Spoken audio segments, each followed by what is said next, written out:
Square আন্তজেলা cricket টুর্নামেন্টের আজকে ছিল ফাইনাল খেলা। ইউনিট 1 ও ইউনিট 5-এর মধ্যেকার খেলাতে ইউনিট 1 জয়লাভ করে। খুবই সুন্দর একটা পরিবেশে রৌদ্রোজ্জ্বল আবহাওয়ার ভিতরে খেলাটা অনুষ্ঠিত হয়েছিল। খুবই সুশৃঙ্খলভাবে খেলাটা দর্শকরা বসে বসে উপভোগ করেছেন। বিষয়টা খুব ভালো লাগলো যে এরকম একটা পরিবেশে আজকের এই খেলাটা আয়োজন হয়েছে। দীর্ঘদিন যাবত এই খেলাটা আয়োজিত হয়ে আসছিল। আজকে তার ফাইনাল হলো। ফাইনালের মধ্য দিয়ে শেষ হয়ে গেল আজকের খেলা। অনেক দর্শক হয়েছিল মাঠে। যাই হোক, আসলে খেলাধুলা মানুষের মন, শরীর, স্বাস্থ্য সব কিছুকে বিকশিত করে। প্রতি বছরই আজকের খেলা হয়ে থাকে, তারই ধারাবাহিকতায় আজকেও খেলাটা অনুষ্ঠিত হলো। আচ্ছা, খেলাটা বিশেষ আকর্ষণ ছিল রমজান আলী নামে এক ভাই। সে অনেকগুলো পুরস্কার জিতে সে man of the series, man of the tournament আরও অনেক পুরস্কার পেয়েছে। দেখতে পাচ্ছেন ভাইয়ের হাতে অনেকগুলো পুরস্কার। আমার সাথে ভালো একটা সম্পর্ক, খুবই ভালো একজন খেলোয়াড় ভাইটা।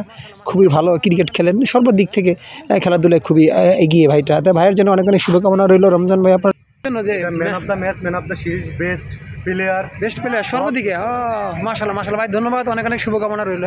অনেকগুলো পুরস্কার পেয়েছেন আপনি। ইনশাআল্লাহ সামনে এগিয়ে যান, এই কামনা করি। ঠিক আছে, ভালো থাকবেন ইনশাআল্লাহ।